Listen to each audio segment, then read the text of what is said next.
The Pinball Network is online. Launching. Triple Drain Pinball Podcast. Travis, you ready? Yes. Oh, that was quite delayed. Tom, are you? Oh, Where's Tom? Tom. Tom, Well, part of me wants to hit the soundboard, but I'm not going to do that to him.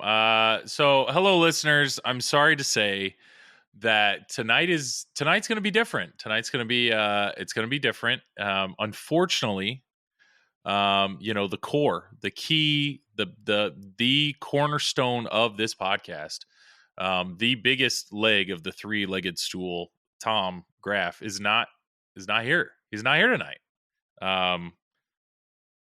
Travis, how you doing, man? Are you? I'm kind of sad, to be honest with you, because I really enjoy just seeing Tom sit there and we just interrupt him the whole time. Who we going to cut off? I mean, no, once again, to quote my brother, when Tom says something, it has value. And unfortunately, Tom won't have anything to say tonight. And it's not, I mean, he could have something to say. He just isn't going to be here to say it. And the reason is, he decided to play in a pinball tournament instead to win some money. And he's preparing for world apparently he has this world championship thing. It's something like that next month to play in down in Florida. Yeah, no big deal. Yeah, and so part of you is probably going like, well, why didn't you just reschedule?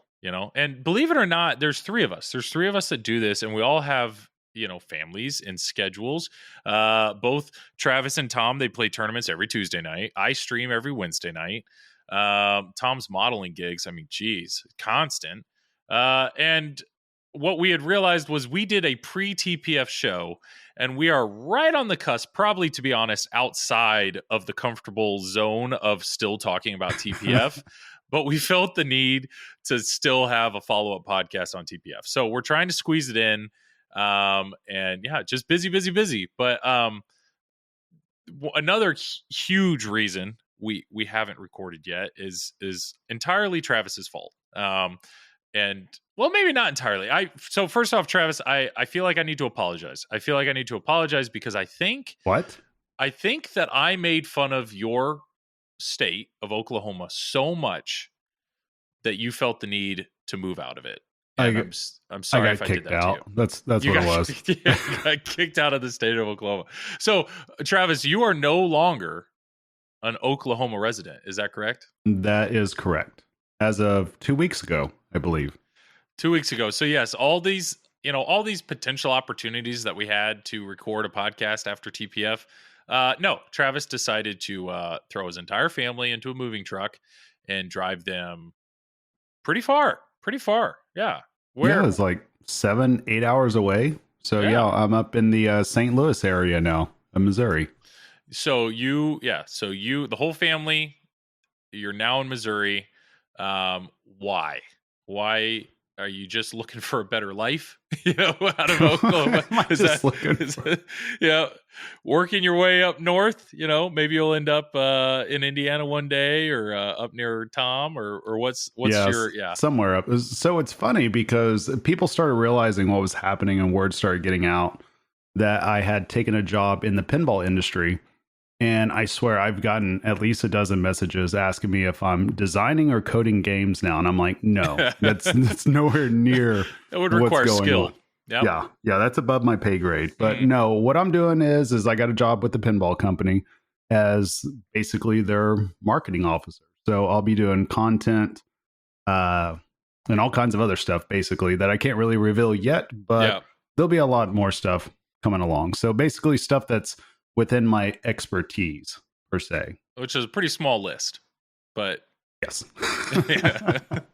So your resume, I mean, typically when you fill out a resume, you shoot for one page, right? And you just used smaller paper, right? To just get that thing filled out? Well, I sent in just one sentence. One sentence. I just said, my name is Travis, and dot, and it just worked, Yeah, it worked. They were desperate. So just to clarify, the company's name is, and this is the name, The Pinball Company. Right. Which So, and I got to give him props. So initially you said that you're like, yeah, I got hired by the pinball company. And we're like, really, who, and it's no, the pinball company. Like it's a silly, I don't want to go down that, that sketch or whatever, but it's like, no, it's funny because it's so funny because nobody in pinball actually really knows about it. Like I would say 8 times out of 10, most people just have a blank look on their face, but yet because of the name, it's just like, they're just well known nationwide from anybody that's looking up pinball. So I mean, it's insane. It kind of followed the same trajectory as I did with the podcast, a pinball podcast. So yeah, and I mean, two peas in a pod, I suppose. At first, I thought you were just incredibly uncreative, when you made your podcast name of a pinball podcast. But you realize if somebody goes and they pull out their phone and they get on Apple Podcasts and they search pinball podcast, what's the first thing that pops up?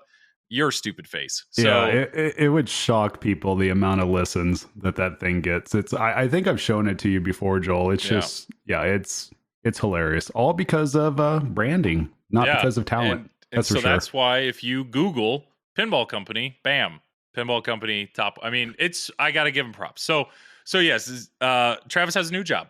But I do want to say before we go ahead, I do want to say that it is going to prevent me from doing my YouTube channel, Marv Loco, from the ways that I've been able to do it before. So I do want to take a second and thank Zach from Flipping Out Pinball because he took a chance on me about 1.5 years ago now. It seems like maybe even close to 2 years ago when I started the YouTube channel during the pandemic. And, we hit off a friendship from there. He sponsored the channel and he's been a solid friend with dealing with any type of content, just talking about pinball, talking about life, whatever it could be. So I definitely want to extend a thank you to him and a thank you to him for having me be on TPN with Tom and yourself as well. So I just wanted to establish that. And so now I think we can start the show now, can't we, Joel? We already started. We did. We're going 7 minutes ago. Okay. So cool. Just to reiterate, first off, you should be thanking Nicole Minnie, not Zach. I mean, really, Nicole runs the show. She does. Well, I want to thank Nicole for keeping my wife occupied at TPF as well. Yes, so she did that well. Those two are running around everywhere. She did that well. And then second, you are like, I know your list of demands when you were applying for this job was rather short, but one of them was that you need to be able to continue to do the Triple Drain podcast. So correct. This is not the end. No, this is not the end. Well, that's exciting. So as some people know, I stream for Flippin' Out. I stream Zach lends me games, so I stream for Flippin' Out. Now you work for the pinball company, so we just need Tom to step up and kind of get sponsored by somebody. I don't know, CoinTaker or whoever that he wants, and we could just get everybody in here. It'll be a melting pot. It'll be great. He's still holding off for Stern in that modeling gig. I don't know how long he's going to hold off for that, but he's going hard in the paint for that. Yeah, he deserves it. So here we are. So yes, we are. I know we're incredibly late, but we wanted to try to get some thoughts together of TPF or just what's going on in the last few weeks. And we felt we could do this without Tom because Tom unfortunately wasn't at TPF. And what was really cool though was we actually met a lot of people at TPF and people told us, like, I love the podcast or I love the stream, Travis, I love the YouTube channel. And people, is Tom here? Like there was Travis and I didn't spend a ton of time together because he was like playing in a tournament and all that crap. But when we were hanging out, there were people that came up to us and were like, where's Tom? So I don't know. That was really cool. People like Tom. People always want to know where Tom is. I know. It's even when he's not around, he's around. Yeah.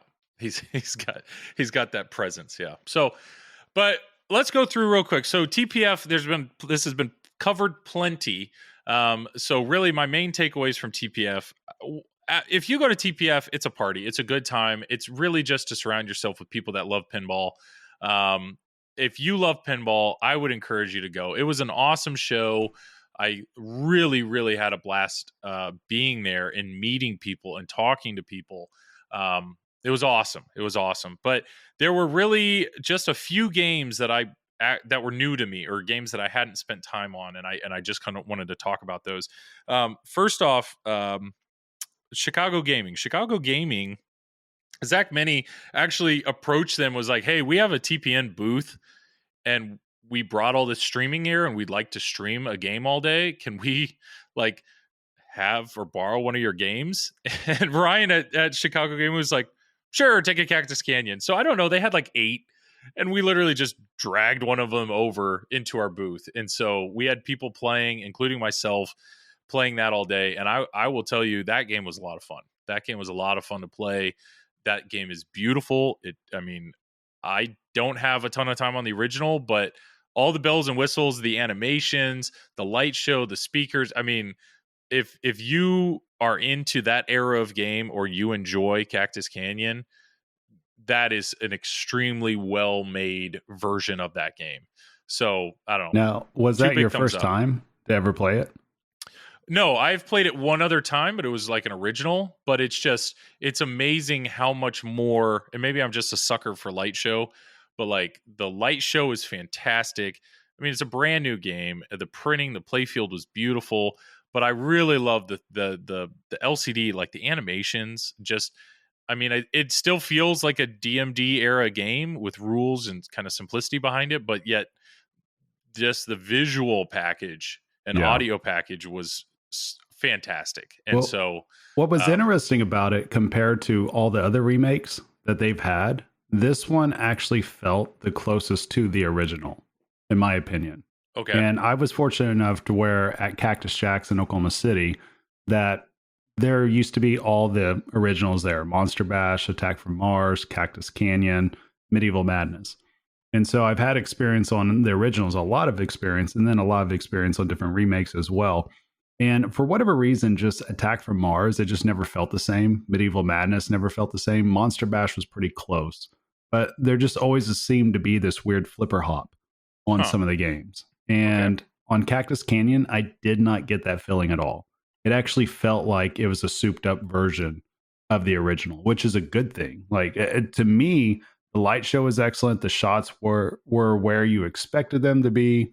And it was overall fun in general. Yeah. And, I'm not really a huge Cactus Canyon fan to begin with, but I was very pleased with how that product ended up finishing out and what it looked like. So, and even Monica, she loved it. So I know if Monica enjoyed it, it's got to be halfway decent, right? There you go. Yeah. She's the one in your relationship that has taste. So, she's the one making the financial decisions. That's what it is. Yeah.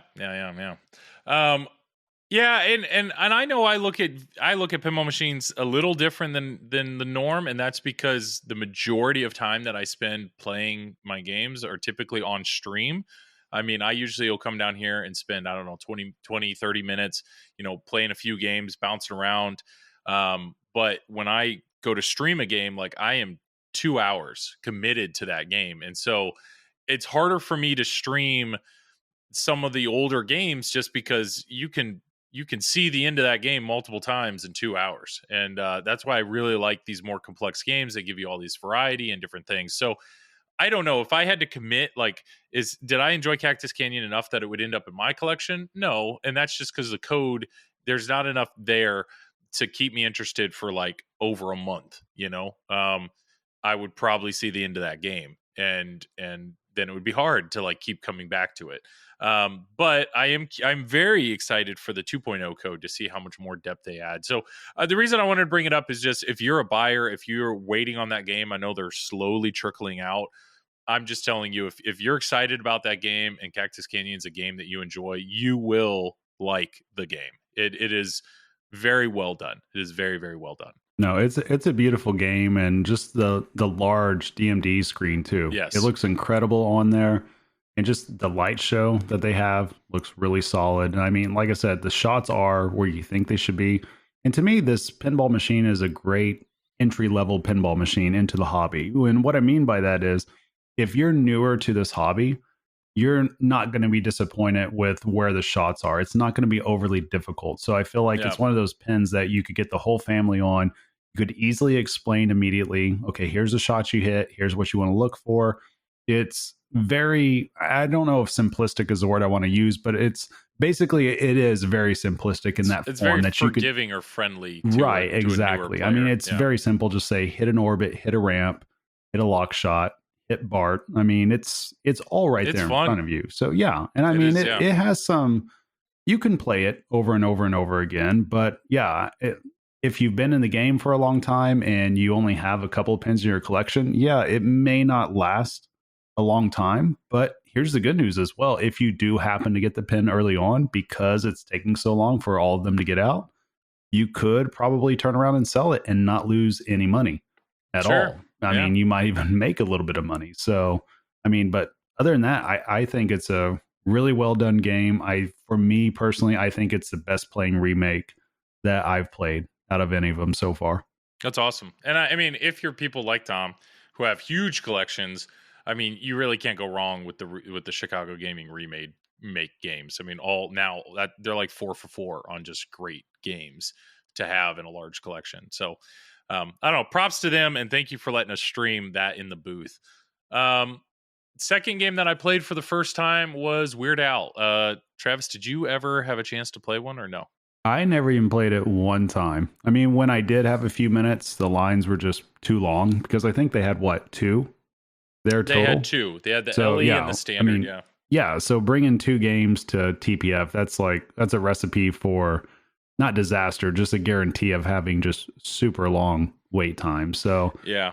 I ended up playing, I think I played their Heads Up machine Yeah. though against my son. And Yeah, and he beat so you, I that's assume. what's that? And he beat you, I assume. I was letting him win for a few, and then Mm. he got mouthy, and then I had to lay the smack down. Kids gotta learn. Kids gotta learn. Yeah. No, I mean, a lot of people have already covered Weird Al. I'll keep it short. I enjoyed it. I absolutely enjoyed it. I think it is very well done. It is a music pin, so you're in this museum. That's the arching whatever. It's the big picture. That's the main thing that you're doing. But then each song is very individual. Like it feels very unique, which is cool because if you're playing it and you want to focus on certain songs, you can. Each mode though did feel very unique, which is very cool. So I got it. Like the code is very. I enjoy that. I don't care about score. I have no idea how balanced it is from a tournament standpoint. I don't care, but the overall experience is good. Oh no. Okay. So Travis's name in Zencaster this week is Tom's Headlamp. So I'm Tom's Headlamp just rose his hand. What do you want? There's two of us. Just talk. Well, I don't want to talk over you. Why? If Tom was here, you'd talk over him. That is true. That's fair. No, what I was going to ask is how was the upper flipper on there? Because honestly, when I was watching it be played on streams and I've looked at the pictures of it, Yeah. I've just always been confused on how that would look if you're actually playing it. Because it feels like the timing would be awfully difficult because it feels like the upper flipper is hidden. But I haven't heard from anybody. So no, it is hidden. It is hidden, and that's the problem. Okay, so problem in parentheses. The way the upper flippers are designed, they are designed in a way where now every P3 is going to have both upper flippers. That's the platform, the P3 platform, but not every P3 module will use the upper flipper. So if they're not going to be used, they need to be hidden, right? But the problem is if they're hidden, when you do need to use them, you don't know where they are. And so yeah, it's like surprise. Yeah. So it's a I don't know, like you can't win in that situation. I mean, even if I'm looking at turtles right here, the number of people that have stepped up to turtles and the ball goes by that upper flipper every time because they forget it's up there, or they're just, I mean, I'm talking novice players, and that's right out in your face. It's just, that's my only thing. I feel like, and the fact that the upper flippers are on a separate button, I feel like for a novice.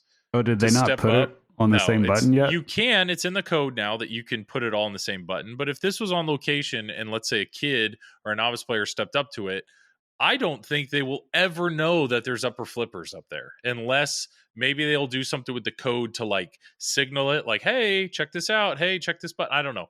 A tutorial, something. Maybe it's already there. I don't know. Is there any way for them to uncover it?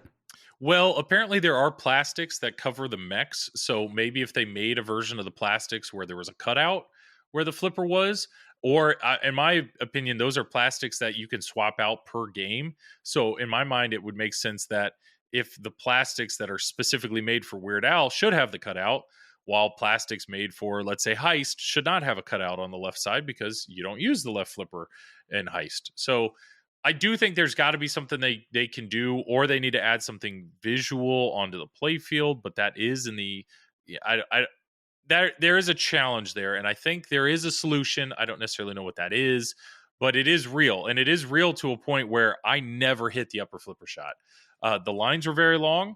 I stood in them. I played the game, I don't know, probably 4 or 5 times, but without visually seeing the flipper, it's just a guess until you get used to the timing. And I have no doubt that once you know the timing, you can probably hit it every time, or you can be very accurate with that shot. But I realized visual cues are very helpful in timing a ball. But yeah, that is something that a lot of other people have said. But I still, my overall view, stepping away from Weird Al, the sound package was awesome. Visually, it was awesome. Like, they are multimorphic.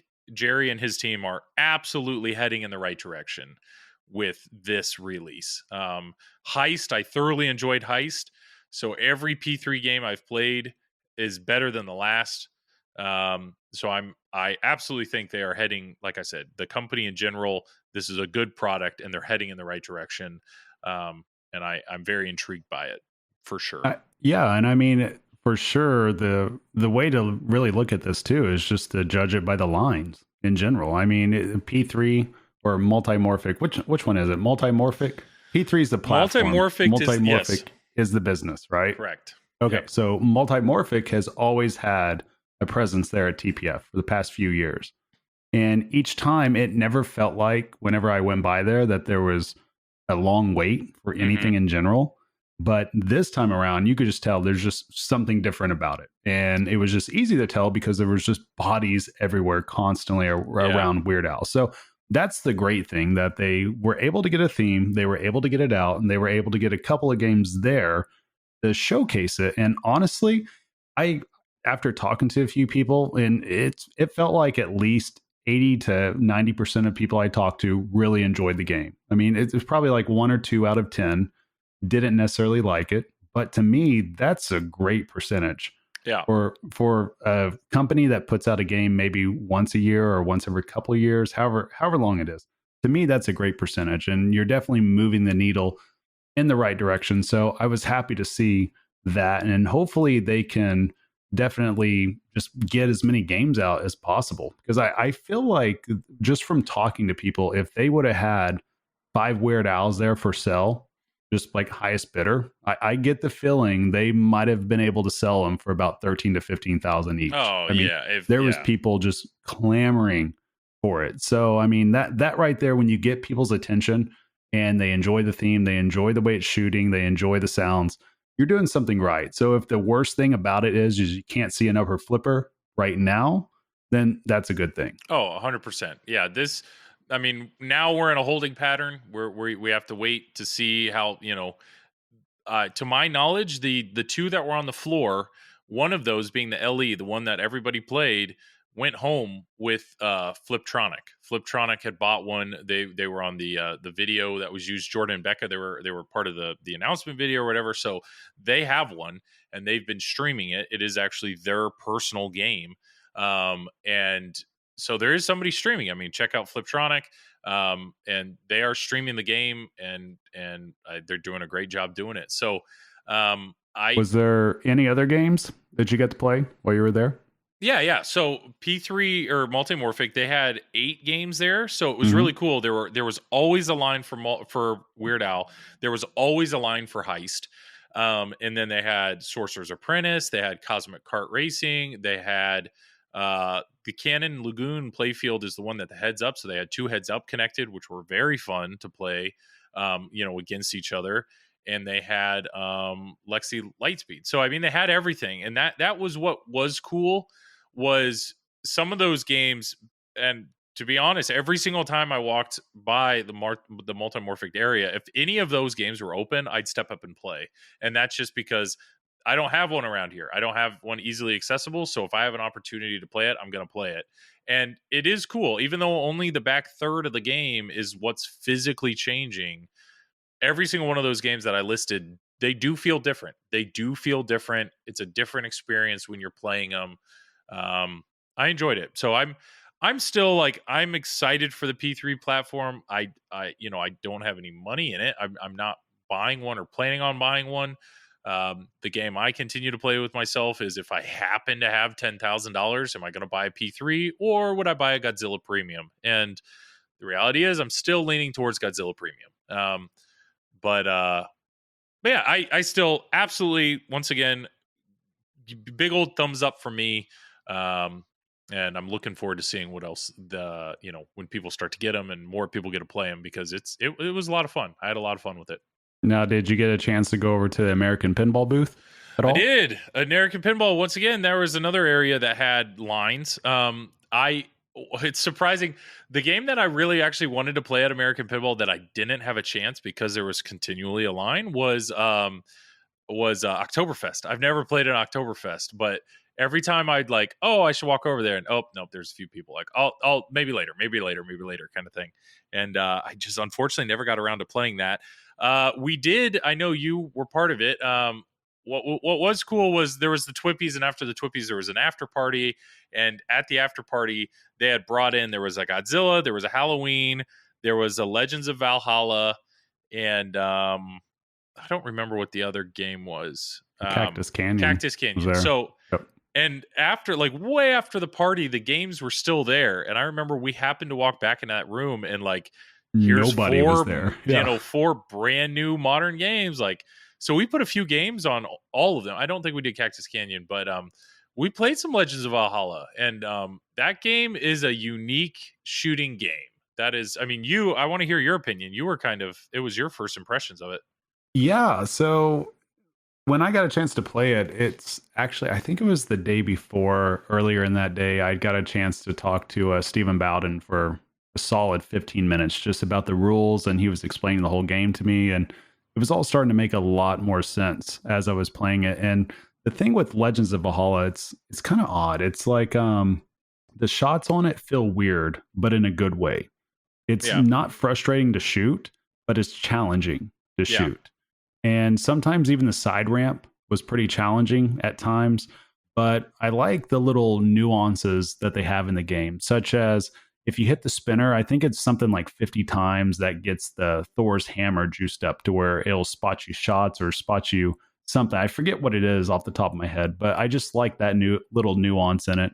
But yeah, overall with the game, I was actually pretty impressed with what I saw. It was definitely, after playing it, and I owned a Hot Wheels for a little while, it's by far my favorite American pinball game produced. And that's even with the theme, me not really being a big fan of the theme for pinball, but just generally just the shots, the lights, the way that the rules were set up. I really enjoyed it. And it just had some weird shots to it. But pinball needs a little weird. And that's what helped, in my opinion. Yeah, I'm with you. I mean, there are definitely a few shots where it's like you think you know where the shot is, and then you miss it by a mile, and you're like, okay, nope, that's not it. But you can find it. I mean, it's not like the shots are stupid tight and like impossible. It's just, it is a weird layout. It's a weird, unique layout, but that's kind of what makes it fun, because it is a weird and unique layout. So I haven't spent a ton of time on it. I've played a few games on it, and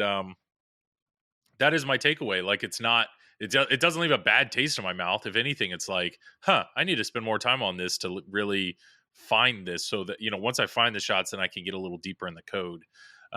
But I'd give it, I don't know, B+. If it's a good, I would still give it a positive review, for sure.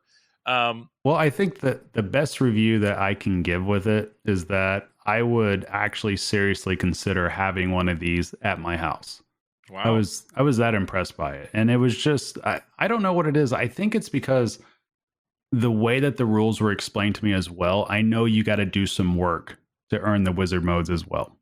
But yet there's still plenty of stuff close to the start button to give you things to do. And I like games that have progression via doing different things within the game outside of modes too. Sure. And so I got the impression that there's a little bit of that going on. And like I said, I like where the shots were on things. I mean, you had far shots to your left, like right above the post. You had a shot back to the shooter lane. You had a shot behind a flipper. You Yeah. had a center ramp that's just way back there in the back, and it is off a different part of the flipper that you would not even It's not expect. where you think every other center ramp No. is. It's weird. No, and if I had one complaint about it, it might be the side ramp, just because the way that it looks, it's just that sometimes I would get half ramps, but Yeah. at the same time, if you do hit it solid, it goes up and it's satisfying to hit.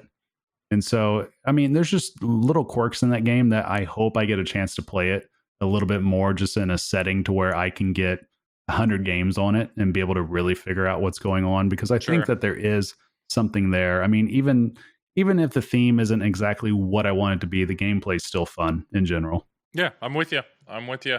Kind of curious to see where that goes, and I have no I will absolutely play it again if I have a chance to see it, because it's nothing against Stern. I thoroughly enjoy Stern games, but a lot of the games that Zach's been letting me borrow have all been Stern. So I kind of like playing the non-Stern. I want to feel something that feels different, that feels that doesn't feel like a Stern, and that you want to play the field. That's what it is, Joel. It doesn't. It's nothing against the Stern games. I love them, but it's just I'm looking forward to I want to feel something different. I want to feel a unique experience, and Legends of Valhalla does that well. Well, I think you're saying what a lot of people listening think too. It's that Stern feels normal just because there's so many different Stern games out there and so many examples that you're guaranteed to have 3 new cornerstones each year. Well, 2 and now. So we have yeah. all these examples of different Sterns, and the way that they flip, they all feel the same. Yeah. And so when you start to play other games like Jersey Jack, the flippers feel different. You play American Pinball, the flippers feel different. You play a Spooky, flippers feel different. You play a multimorphic game, flippers feel different. I mean, that's just how it is. Great job listing almost every manufacturer there, Travis. So. Well, I'm not even done yet. I haven't got the Pinball Adventures for Haggis. Well, hell, let me tell you about how I want to feel Roots, Haggis, though. Well, I want to tell you how Deep Root flippers were at Houston Expo on Raza. 40 plus miss ramps. Let me tell you. Or sorry, Wamps? How do you pronounce ramps anymore? Wamps. Shoot the Wamps. Yeah. Haggis was not at TPF, but there was a reveal just a few weeks back of some of Marty's 2.0 code that they're putting into the mermaid editions of Fathom, and looks cool, man. The music looks good, but I have not played a Haggis game, and I'm looking. Everybody says they're built like a tank. They're built super well, but the playfield's not wood. It's wood, but then it has like polycarbonate top or something. That is a game that I'm very for a long time, playing a P3 multimorphic game was like, that's the game I want to experience. But now that I've put some good time on that, like a Haggis built game is now like my to-do list. Like that's at the top of the to-do list. I want to play one just because I want to see how it feels. I will say too, we did also play Halloween together. Yeah. I was going to get to that. Yeah. We made sure to play Halloween, and we did. We accidentally broke it. Wasn't our fault.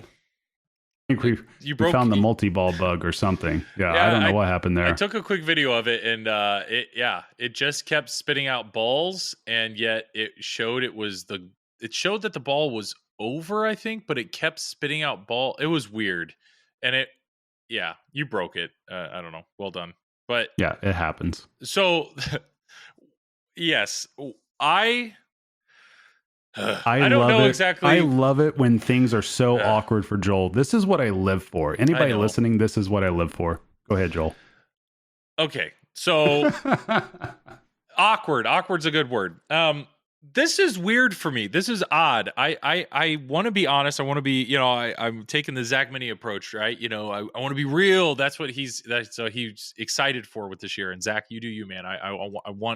I think honesty in any sort of media is huge. So, yes, sure. My first experience on Halloween, I didn't love it. It didn't blow me away. I played 2 games, and I didn't want to put any more money in the machine. I've said that, and I've gotten, there were some people that upset. I understand. And it's become a whole thing. The number of people that told me at TPF, like, hey, have you run into the Halloween guys yet? Like, are they mad? Like, or like jokes about like, is Joel going to survive TPF because all the Halloween lovers or supporters are going to come murder him? It's like, it was weird. It was a weird thing. And to be 100% honest, I was actually slightly nervous to run into, like, actually have a one-on-one conversation with a Halloween employee, whether it was Spooky Luke or Bug or Charlie. And it's not like I'm a larger individual. It's not like I'm afraid I'm going to get beat up. Like, that's not what I'm saying. It's more of like, I know that there are people associated to these games. And I have no problem offending a Halloween owner. That's fine. If you're an owner, truly, like on my stream, I've had people that have told me on stream, I own Halloween, and believe it or not, everything you said about it is accurate, but I still really like the game. And to me, awesome. I am so glad you like the game. I want you to like your game. I want you to enjoy your purchases. But I'm not worried about that. Like, I'm not worried about upsetting an owner of the game. But I know, like, Charlie and his family, like, this is their livelihood, and they have put more time, effort, and energy into this game than everybody else on the planet. And I just feel bad criticizing something that is so personal to them. And that's something that I don't mind. I don't feel bad for being honest about my opinion of my initial impression of Halloween, but I do feel bad insulting somebody's like work, like life work kind of thing. So it did bum me out. I bummed myself out that I didn't like man up and like approach any of them and introduce myself. I looked at it three ways.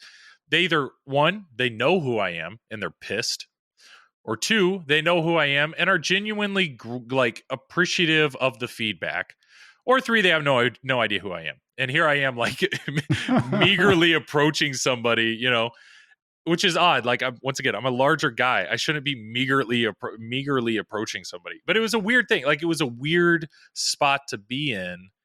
And this kind of brings up something. And Travis, now you're like putting yourself in an even weirder spot, because this hobby's small enough that you get to know people that this is their job, or they are directly impacting the creation of these games. And so you can hurt people, and you don't want to do that. Well, it's one of those things too. I mean, I've given plenty of opinions over the past couple of years, and I've spoken directly with the individuals associated with the games, whether it be designer, coders, whatever.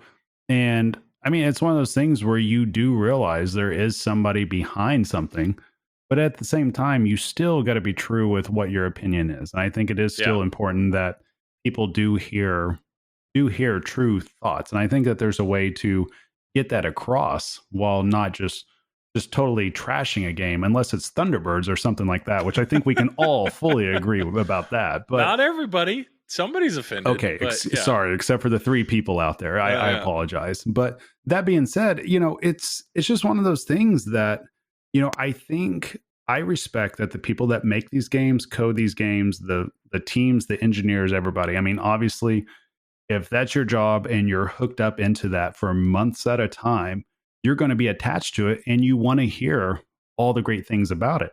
But see, I'm like, for me and my mindset, I'm just a complete psychopath that I actually like hearing the critiques of anything that I do. Like, for instance, the tour, right?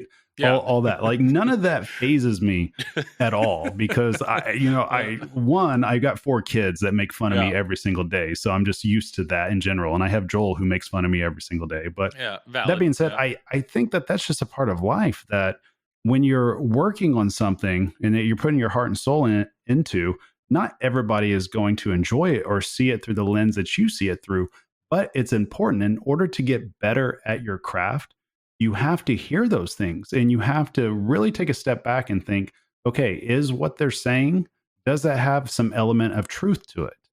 And you got to be honest about that feedback, because to me, I know, for instance, if I'm working on something and all the feedback is 100% great, I'm like, I need to find other people. I need to find a different focus group, because there's no way. So my goal always, if I'm working on a personal project, is just to find the most critical people I can possibly find and put it in front of them, because I know they're going to tear it apart, and I know it's going to make that project for me better because I'm hearing the God's honest truth, and I'm Yeah. going to see it from a different perspective. So I think there's both.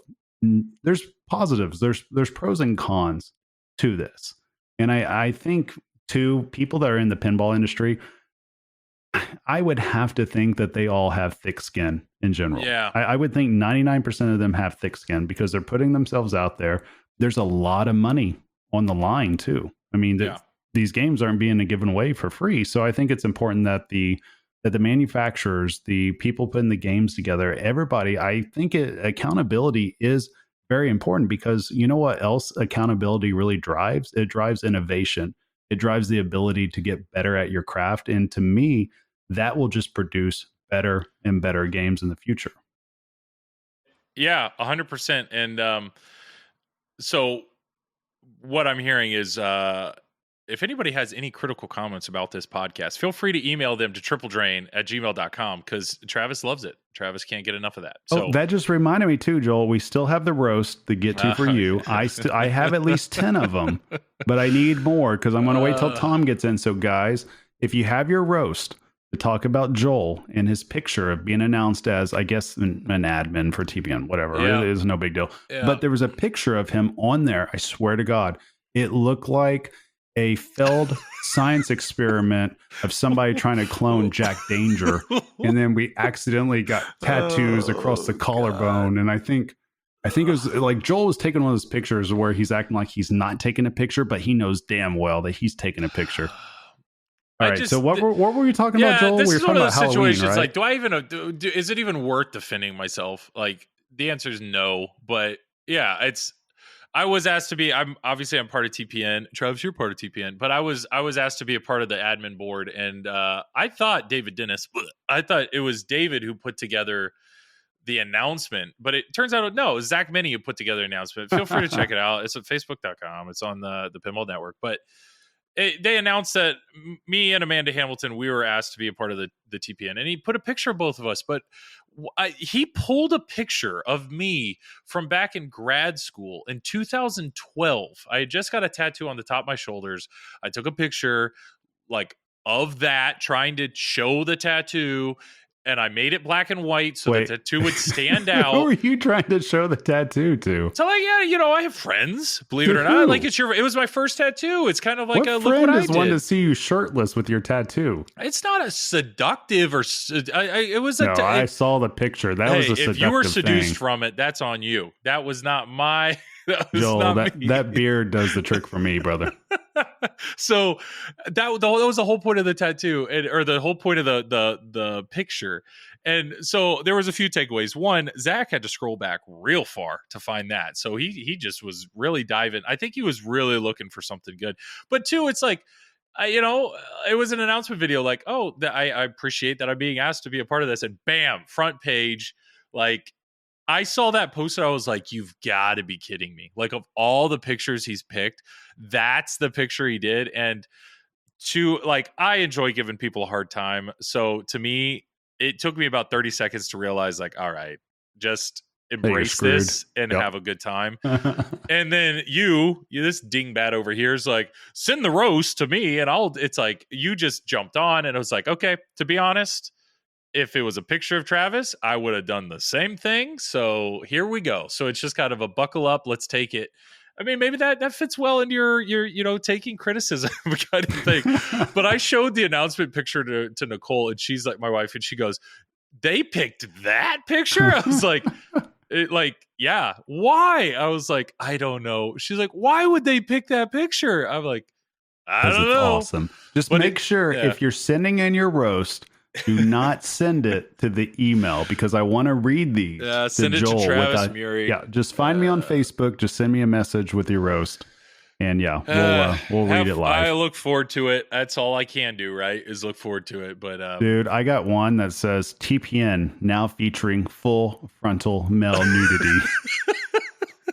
I whatever. I mean, all these are so damn funny. I'm happy. I can't wait. Man. I got them all loaded up, Joel. I'm ready to go. I'm happy for you. So yeah, check it out. I don't know. Have a good time at my expense. That's what we're here for.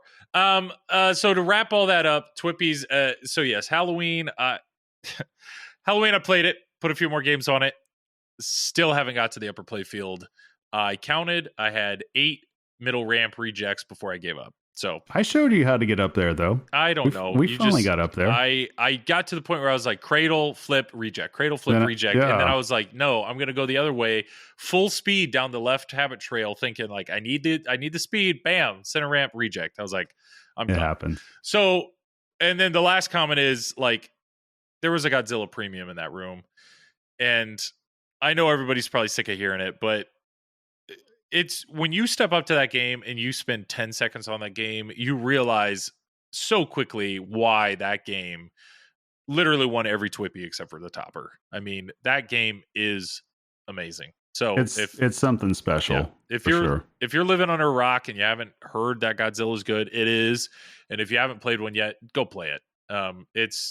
So I don't know. I think that's about it for Twippies. I mean, yes, saw some amazing people, a bunch of other TPN people, other podcasters. Loser Kids were there. They were great hanging out with them. Dennis and Tony from Eclectic Gamers podcast were there hanging out with them. They were great. Obviously, yeah, all the Greg Bone, Zach Minnie, his wife, Nicole. I mean, there were some really good people. All the TPN people had a blast. And then, yes, I had multiple people. I had a guy tap me on the shoulder while I'm waiting for Weird Al and say hi and like, you're Joel, right? Yeah, and knew me from the stream and it's incredibly humbling, and it was awesome. And I love the people that did that. I know they did that to you, Travis, as well. And a very small thank you. So all three of us, Tom, Travis, and I were all nominated for Twippies, which that alone is awesome. But I know personally, flipping out streaming got third, and that I was not expecting at all. There are some amazing streamers out there. Obviously, Jack Danger does what he does very well. Kaneda won best streamer, or the second best streamer for his Facebook streaming, which, that guy puts out content very consistently. I mean, good on him. But I mean, there's some amazing streamers out there. There's some amazing streamers on TPN. You got even IE Pinball with Carl D'Angelo, Buffalo Pinball, amazing streamers out there. So to see Flippin' Out pop up there on screen, and it happened to be a video of me playing. So thank you. Anybody listening that happened to vote for Flippin' Out, thank you. I loved your reaction to it too, because I was sitting right behind you, and you just turned around. And you had like just this look on your face, like, what the hell just happened? Yeah. To be 100% honest, Flipping Out, when I think of Flipping Out streaming, I do Flipping Out streaming. I'm part of it. I do every other Thursday night. But when I think about Flipping Out streaming, I think of Steve and Bill and Courtney. And then that was all started with Ken. Like, I think of that, the Monday night crew, they established Flipping Out streaming. So I feel like I'm the odd one out, and I'm just part of the show. And so to see my video up there, that blew me away. But to be honest, it's just to see that, and I think Zach Minnie has done an incredibly good job with brand recognition. Maybe people voted Flipping Out streaming because they know or have heard of Flipping Out. If that's the case, great. I mean, good on Zach and Nicole for, once again, awesome brand recognition. But really, if there is validity to people voting on it because they enjoy the content that I happen to be a part of, thank you for the support there. But yeah, it was good. It was that was kind of that was a very humbling moment. So I thoroughly appreciate anybody that supported me or the rest of the Flippin' Out crew in that. But yeah, I think that's it for Twippies. Where are we going? Let's look at you didn't number things too well this time. I made trouble. I crushed it. Yeah. Let's move on. So, okay. Don't you have some thoughts on this little game that's out called Rush? I do. So here's the deal. So you're done pissing off all the Halloween people. Yeah. Let's piss off all the Canadians now. I'm ready. The music sucks. No, I'm joking. The music's actually great. The music's actually so many people just like, you're like, what? Like just perked up. Like, no. Tom may not come back on this podcast. Tom just choked on whatever was in his mouth. Anything. No, it's no, the music I've when you stream a game, you have to listen to that game for like 2 hours straight. No bit of me has ever once had any issues with the music. Like, there's a reason this band's good. The music is good. And this is what's funny. This comes back to, like, I've criticized Halloween, and it's like, if I'm going to criticize one game, I need to feel comfortable criticizing other games, right? But this also comes back to the conversation of you get to know people. You get to know people within the hobby. And believe it or not, I know Raymond Davidson. I know one of the lead coders on this game. He's been on my stream. I consider him a friend. So I don't want to sit here and criticize a game that one of my friends is, pouring time and energy into. But I want to be honest. And here's the deal. When Zach lets me borrow a game, he typically lets me borrow a game for, 2-3 months. And there are times that I get about halfway through that, like a month and a half, and I'm thinking, all right, if Zach called me up today and said, I need to come get that game, I'd be fine with that. And then there's other times where I'm like, oh no, Zach's coming in a week. I need to play this game every single night because I'm going to miss it. Unfortunately, with Rush, I'm okay with it leaving. And to me, when I stream the game, it at this point has kind of become a grind.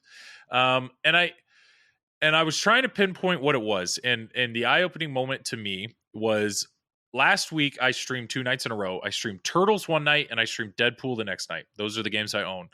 Then this week I streamed Rush. And when I compare those 3 different nights of streaming, the night that I actually had the most fun on was Turtles. And the reason being is Dwight has coded so many moments into that game that you can focus on so many different things and experience different things.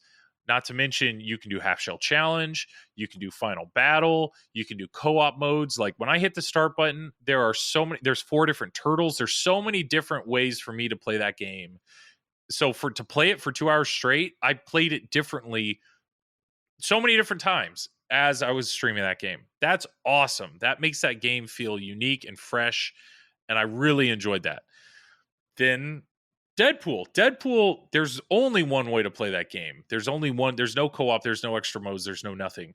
But there are shots in that game that even at hour 2, you hit that katana lock, it still feels good. Like you hit the Schnick target, it still feels good. There's just something about the way that game's laid out, and I had the same feelings with Godzilla, that the layout feels so good, and it doesn't get old. Now, I will say with Deadpool, just playing that game straight for 2 hours, it is somewhat repetitive. The code is repetitive in a way. It's like, all right, I know what to do. I'm doing the same thing again. But the shots and the layout is what really I love about that game. So if the only thing that they could do right now for me, for Deadpool to make that game better, I consider it like one of my top 2 favorite games. The only thing I think they could do better is to add co-op or to add a mode to get to see one of the mini wizard modes or something. Like give me something else to do when I hit the start button, and maybe that'll come with Insider Connected. I don't know, but I thoroughly enjoyed that. Rush, though, I know Rush is loved by tournament players. There is so much strategy to this game. Like my issue with this game doesn't have anything to do with the code. There's each song mode feels unique. There are so many different multi-balls. If you want to focus on one or the other, that's fine. I'm just finding it's a risk-reward game. I always risk it. I never get the reward because I suck. And the layout it's a harder layout. And it's just, unfortunately, there aren't any shots in the game that like give me that same fun factor as the shots I get in like a Godzilla or a Deadpool. And so what I find is, even though I'm enjoying the conversation or I'm enjoying what I'm doing while I'm streaming, when I get to an hour and a half, it's like, ugh, I got 30 minutes to go. Like, here we go. And I feel bad. I'm not trying.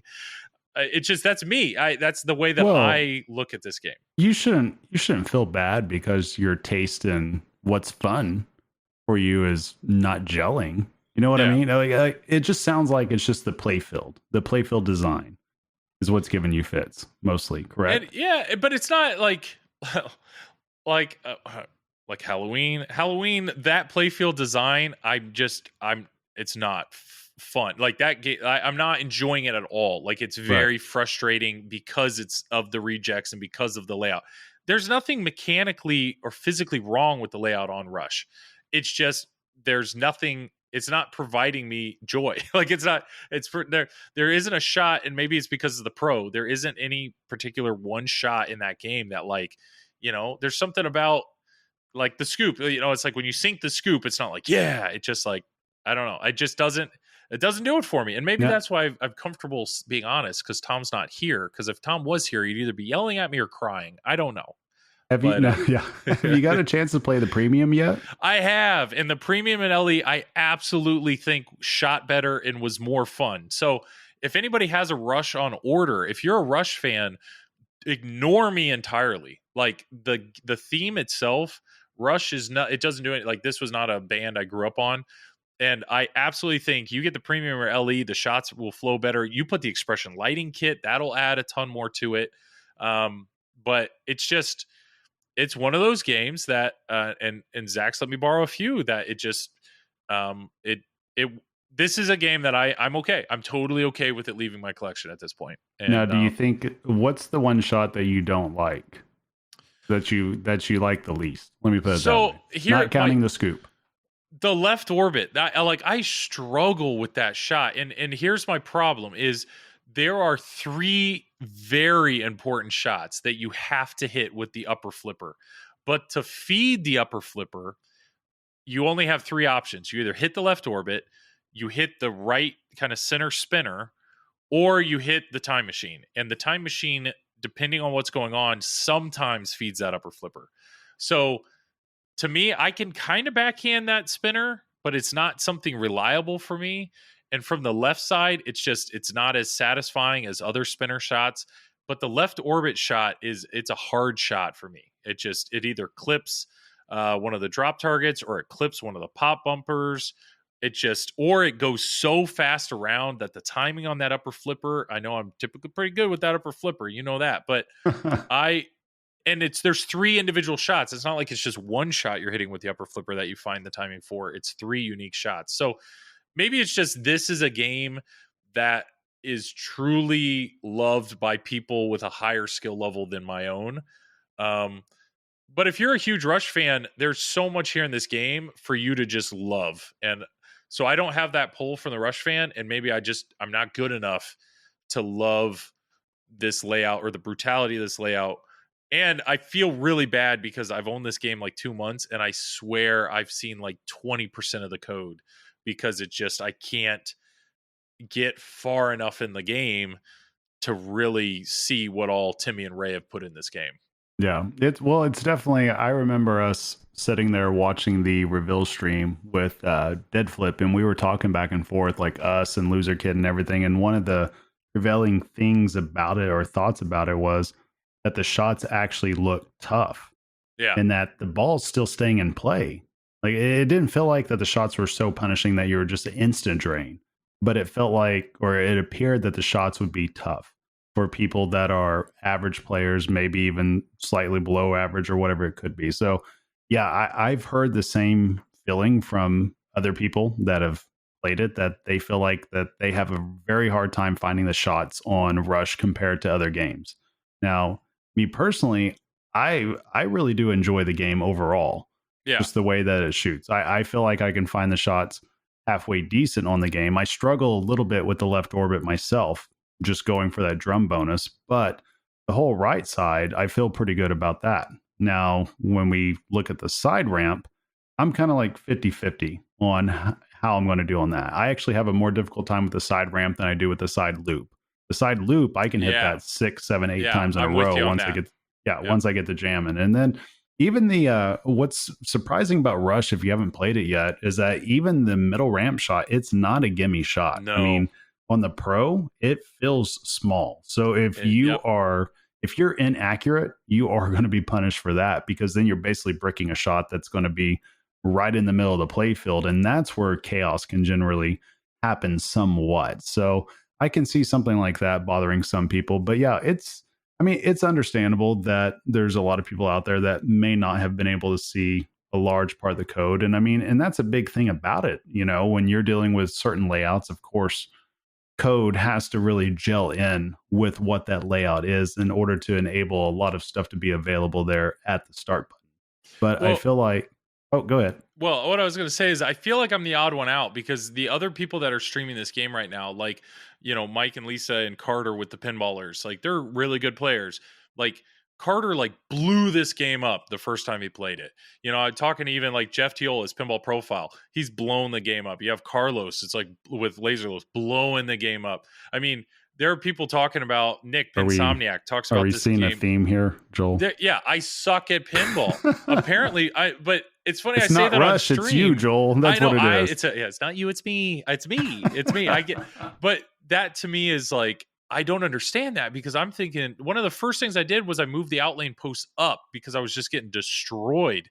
And luckily, Ray did say that all LEs were shipped with the post all the way up, like all the way down. Sorry, all the way like as close for the homeowners, trying to be a little more nice. But like early on in the code, everybody complained that they were in multi-balls all the time. So instead of having 3-ball multi-balls, now you have 2-ball multi-balls. So it's like they've tried to make the game harder. And I'm thinking like, don't make it harder. I'm struggling over here. Like I'm struggling to see this game. And yet everybody else is playing it, is just blowing it up. And I don't know. I got to give Victor Ireland, the Pin Monk, some credit on stream. He has now coined that I am very on brand. So on brand when I stream is I have moments of glory. I have moments of hitting good shots, almost immediately followed with draining. I mean, it's just so it's great when you drain and I look at the chat and it says on brand.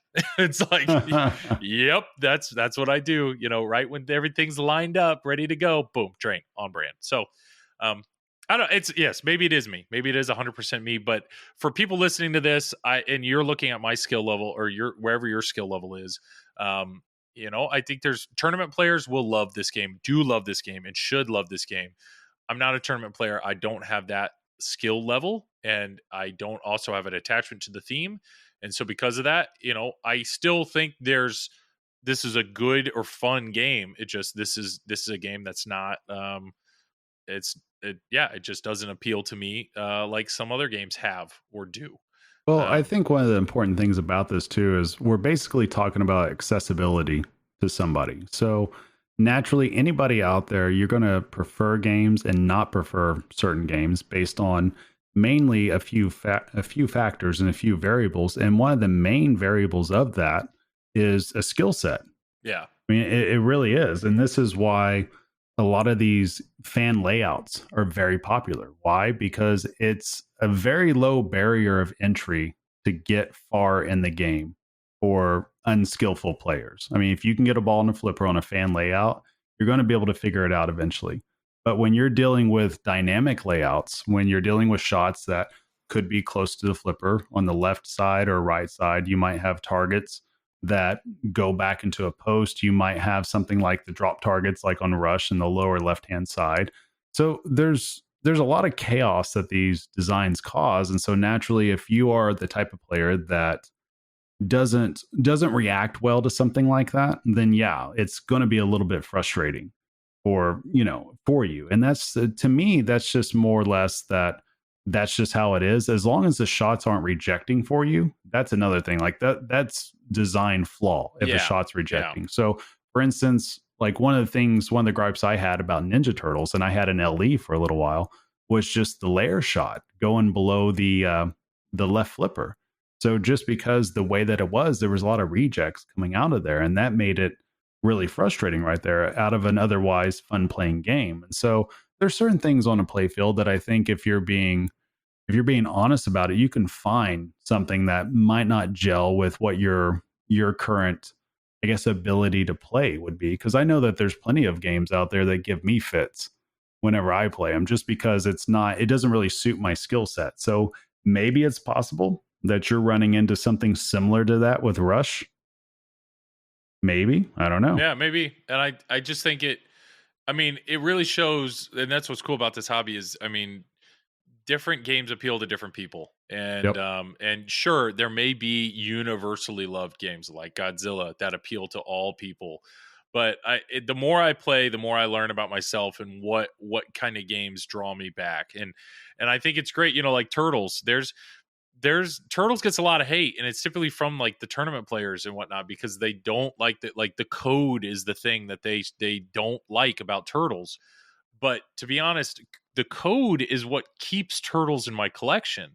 Like Dwight has done an amazing job coding, in my view, like I love the theme, so it's like to feel like there are different characters and moments and variety in the modes and variety in the way you play that, and having different, picking different turtles, and it's just like the code is what I love about this game. And yet to other people, the code is the worst part of this game. If they almost want Dwight to do a complete rewrite of the code, and that I don't, I'm on the opposite side. Like, no, and I think that's what's kind of cool though, is some people love certain layouts because of how hard the shots are. Other people, like Legend of Valhalla, you really like the layout because it feels unique. There are probably other people that step up to that love that, if they're going to compare it to Cactus Canyon right next to it, they're like, oh yeah, Cactus Canyon shoots amazing. Well, it's a fan layout. And then they'll go to Legend of Valhalla and be like, that shot garbage. Like, that's awful. Yep. To give you a prime example, when I first played Rick and Morty, I fell in love with that game. Yeah. Just because the unique shots on it and the fact that it played difficult. Like, I didn't feel like I could just easily just burn through this game, because there's been a couple of games in which, and these are Stern games that have come out, in which I basically reached the end of the game within my first 5 or 10 times playing it. I think Turtles was one of those. I think I got all the way to Final Battle, my very first game I played on it. So there's, but what I'm getting at here, Joel, is that there's some games that play well to what your skill set is. And then there's other times that, pinball is fun when you're jamming on shots and you're seeing your score go up. And then for other people, it's just fun when they experience the moments, regardless of what the score is, just seeing a jackpot, hearing a sound, hearing anything that just kind of cues up in your head that little endorphin spike that you're just like, okay, this is a lot of fun. And I think that that's what you're feeling right now when it comes to Turtles, because we've talked about this before, because there is a unique light show with that, and it does make a lot of sense from a moment's perspective. And I think even Mandalorian was like that. I remember telling you a few times when I got to different wizard modes on that, I felt like I was about to have a seizure. It's just the light show was just so in your face. And but that's pinball. That's the interesting part about pinball, is that you can have all these different games, all these different designs from all these different companies, and you're going to get all these different opinions on it. And I think every opinion is just as valid as the next one. So this is starting to make sense. I think we're finally figuring out why Rush is not gelling with you, besides you just hating Rush music. Yeah, no, it's definitely not. Like, there's legit some songs in that game that I am enjoying. But it is interesting. Like, I know, believe it or not, like Zach Mini, some of the games that he really likes, I found I like them too. And so you start to, I hope you make friends in the hobby that you can kind of start to trust each other almost. And like, I know Greg Bone, a lot of the games that Greg really likes, I like. So starting to find other podcasters or other people or maybe it's the opposite. Well, it's like, well, if they love that game, there's a good chance that I'm going to hate that game. So it's, I don't know, there's different players out there, but I, thank God for the variety and all the different games that are being made. And, that's, to me, I get it. If maybe this is supporting the idea, like, don't listen to us, don't listen to our opinions, because at the end of the day, it's just my opinion or Travis's, or listen to Tom's opinions. They matter. But, it's just, that's what we, hopefully at this point, if you're continuing to listen to this podcast, like, you're probably like, I don't agree with anything Joel says ever. Or you may be like, actually, I do. What I play the games in a similar way or view things similarly. So take it for what it is. Don't give us too much credit. That's for sure. But that kind of leads us to the last topic, and exciting topic. I hope Zach is listening. He's going to be very excited about this. Zach's perking up, I can tell you right now. So this is weird. This is very strange to me. And this all started because the birthday boy over here got 2 lovely presents from his wife. So fill us in, Travis. Well, so I think it was my 17th anniversary of my 21st birthday. And I didn't think I was going to get any presents because I didn't ask for any. And then my wife just walks in with 2 boxes, and I'm like, okay, what are these? And I open them up, and sure as hell, I have 2 toppers now. He has 2 toppers. 2 toppers, to an Avengers and to a Stranger Things. And I'm not even a topper guy, but you aren't even a mod guy. The only no. if you buy an LE, you turn off the shaker. Like, that's absurd to me. But you tournament players and your tilt bob, but you're not a mod guy. I know you enjoy adding the sub out options to your games. So I like a subwoofer the to games, hearing the sound and stuff like that. But besides that, like cosmetic mods, you don't I assume you like leaving your games stock so they feel more like a tournament type game. It depends. I mean, I have some stuff on there, but yeah, typically I'll have a couple of my pins just set up on death mode where it's just set. Like, even if I have an LE, I'll set it up like a pro sometimes when I'm fully practicing on it. But yeah, typically I don't have any add-ons to a game outside of maybe like Pin Stadium lights to be able to see the game better. Okay. But that might be about it. But so rarely cosmetic add-ons. Rarely. No, so like I am not a topper person at all. So this was quite the surprise. And I was actually very happy to get them, though, just to try them out. I mean, I'm the type of guy, Joel, that when I was at Indisc in 2020, I've said this before, I played Black Knight several times. And it took me till like my 4th game to even realize a topper was even on that game. I just never pay attention up there. Well, you rarely pay attention on the playfield either, because you played a Stranger Things premium and weren't even aware there was a movie projector in the game. You know what? I did it again at TPF. There was a premium there. I didn't even know it till my 3rd time playing it.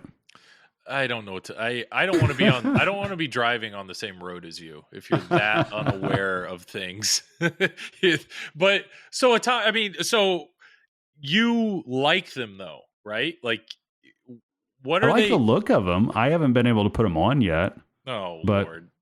Well, I haven't got around to it, Joel, because I've been busy. I've had to do this podcast. Yeah. I've had to unpack. I've had to.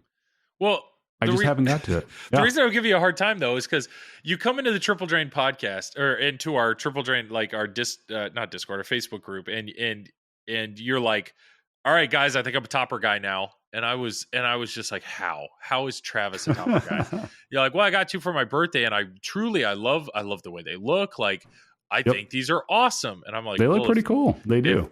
Travis is on the topper train. That says a lot because he doesn't even do mods. And then you brought up a really good point that you said from a resale value point, they make sense. They're like the best ROI for a mod that you can get for a game. So by far.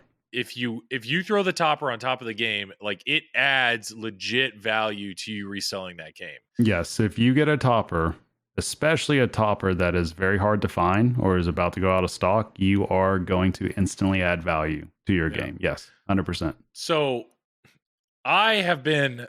Oh, did you get a topper, Joel? We didn't even talk about this. Did you get a topper? Is that why you wanted to talk about toppers? I bought a topper. So did you get the Deadpool topper? God, you want to take everything? You want to just steal the... Yes, I bought the Deadpool topper. Oh my God, I'm so happy for you. I bought the Deadpool topper. Your Deadpool is now worth probably $28,000 It's nowhere near $28,000. So here's the deal. The reason I've been avoiding toppers is I feel like if I buy one, I have to buy one for all my games. And Turtles, I like the Turtles topper, but I don't want to spend $1,000. I don't want to spend $1,000 on a topper. I just think that's absurd. Luckily, Deadpool, even though it's not that much cheaper, it's cheaper enough in my mind to consider it cheaper. It's dumb. It's really dumb. But I own Deadpool Premium. I have it powder coated. Like, I have gone all out on this game. And so to me, if I've gone all out this far, maybe I should just buy the topper. And I like the way the topper looks. I also, you bringing in this idea of resale value, worst case scenario, 3 years down the road when they're no longer making this topper and somebody has to have it and they want to pay $2,000 for it, fine. I'll sell it to them for $2,000. Like, there's resale value here, or I just leave it on the game and I love it. And then my other deciding factor is it's Deadpool doing a thumbs up and thumbs down. And my daughter's really gotten into thumbs up, thumbs down. Mommy gets all the thumbs up. Daddy's jokes, thumbs down every time. every single time. What So I a feel smart young lady. like I feel like she's gonna get a kick out of him doing that. So Now, have you put the topper on yet? I don't have it yet. I bought it from Zach. What? And So you're Zach, giving me all this shit about me not I didn't having tell my you toppers how on? great they look. I didn't say it's. Okay. Zach is That's fair. bringing it up when he swaps out games. So I will have it soon. I can give Oh, you a you're full getting a new report. game too? Well, Zach's swapping out Rush. Right. So, For what? he gave me a choice. He gave me a Oh. choice. He gave me a choice between a Star Wars Premium Okay. and a Guns N' Roses LE. And I am leaning heavily towards the Guns N' Roses LE. And my reasoning is it kind of goes back to the beginning. We're going full circle here. It's something new. It's a JJP game. I want to experience a JJP game. I mean, I had Hobbit for over a year, but it's been a while. I want to experience a JJP game. I want to get used to the flippers. I want to get, experience that light show. Some people feel Guns N' Roses is like the best game ever. I want to give it a shot. And I was worried that I was missing out on something Star Wars. Some people love Star Wars. I like Dwight. I like the moments he makes. I bet the code on Star Wars is really great. But every single time I've played Star Wars, it has destroyed me so fast. And I don't know. It was just one of those, like, I bet I could have a lot of fun on Star Wars, but Guns N' Roses is something new. It's a new experience, something unique. And so I'm leaning that way. Do you agree? Am I an idiot? Should I go Star Wars? I think you'll have fun with Guns N' Roses personally. Okay. I mean, I think a game like that, I prefer Star Wars. I've owned both before. And my preference is Star Wars just because I'm a huge Star Wars fan. I just like the shots a little bit better. But that being said, you can't go wrong with the light show on Guns N' Roses. And obviously, if you're going to get any JJP pin, that would be probably the one to get right now because it looks the best on stream, in my opinion, if you're going to stream something just from a lighting perspective. And I think, too, it's one of those games that I think if you're going to play it anywhere, play it at your home because it's just such a unique experience. I've played it at homes. I played it on location. And if you're at home, it's a very unique experience when you can actually hear it all and you could just really see it all in front of you. It's just it's so weird because it's one of those games that's so polarizing that I've never experienced a game in which there's such a difference in the experience itself based on where I'm playing that game at. And that's where Guns N' Roses falls into. So yeah, I don't think you can go wrong having that at your house and playing it. Cool. No, I'm looking forward to it. I mean, I think like Hobbit, the sound package and the audio package in Hobbit was absurd. It was so good. I love playing that game with headphones on, and you don't get that. I mean, you don't get that type of experience out, on location. And so I'm very much excited about it. Even though, to be honest, the first handful of times, I mean, I said this when I talked about going to Wizard World on my birthday. I put a game or two up on Guns N' Roses and had zero idea what to do because everything's flashing. But you know what? Here's an opportunity to actually learn it. And I'm really curious to see how my friends and family are going to react to it. And they are either going to be mesmerized by the screen and the light show, or they're going to be overwhelmed and have no idea what's going on. I would do, what I would recommend, at least when you start playing it, is I wouldn't even worry about the rules at all. I mean, because you'll have patches that you'll want to learn eventually. Yeah. But I would say just spend your first few days playing it, just playing the different songs and seeing the different lights. Because each song has its own little unique light show about it. And I mean, it's a really awesome experience, to be honest with you. When you do get into a song, I mean, besides just trying to get your forearms to work properly after playing all those multi-balls, but I mean, the music itself is just very unique. And honestly, it is pretty satisfying too when you have the risk reward of your jackpot of just trying to drive it up as high as possible. So, I mean, there is that too. So you'll have a lot of meat on the bone. Oh, I'm excited. With that game. So, like I said, I'm just excited. I mean, it's a weird thing. We're in a weird kind of lull right now. The fact that there is no Stern Cornerstone right now, so we're going to have a little bit of time. I have no idea. I'm not sensing that American Pinball is coming out with anything anytime soon. Same thing with Chicago Gaming. I mean, we're just kind of at a standstill on a lot of these other manufacturers.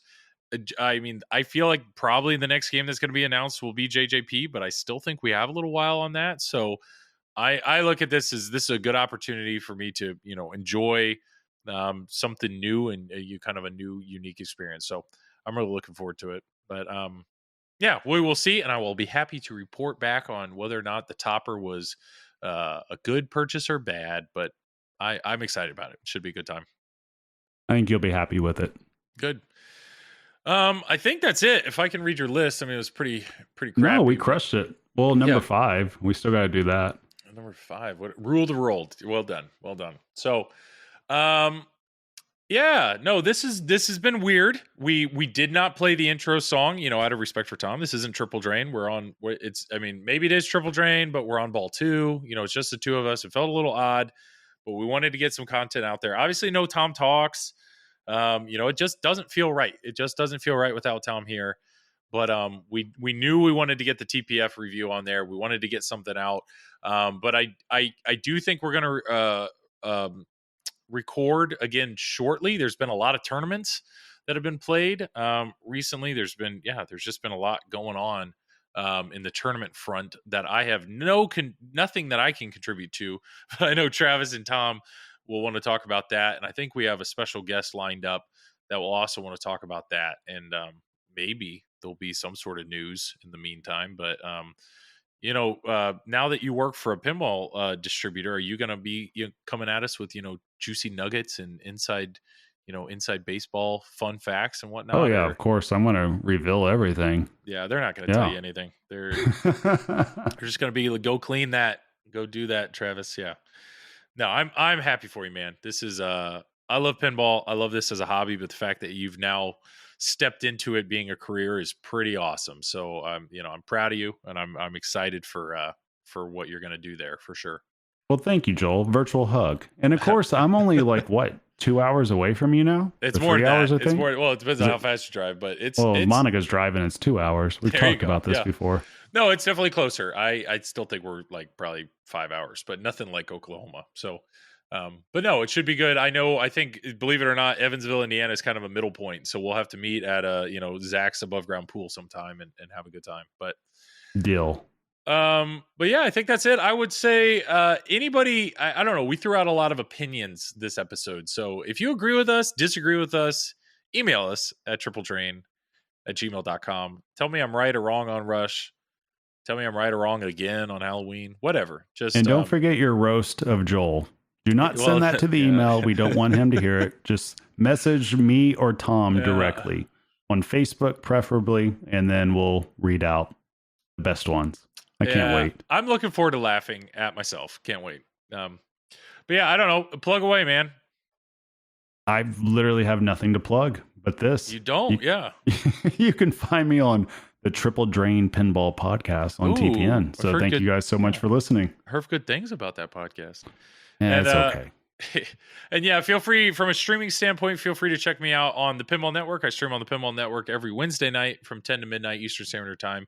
And then every other Thursday, I stream on the Flippin' Out channel from 10 to midnight Eastern Standard Time. And then I do Just Another Pinball Podcast. I did talk to a potential designer I did talk to a designer at TPF about doing another deep dive episode on one of his games. And yeah, hopefully we can try to line that up at some point in time. That was a lot of fun. Last one I did was with Keith, so it'd be awesome to do another one of those. But otherwise, yeah, just, hang in. Thank you I know it's been quite a while since our last recording. Hopefully this was enjoyable. Feel free to email us and tell us how much you miss Tom. Yeah, I'm assuming people probably turned off a few minutes in once they realized Tom wasn't going to be here. So it happens. Yeah. Tom says the last words. I was going to do the soundboard. I can do that. We promised him we wouldn't do a soundboard. We're not going to do a sound, but this is him. Like, Tom does it. So here we go. This is Tom. You have the last words. I'm going to bed. Good night.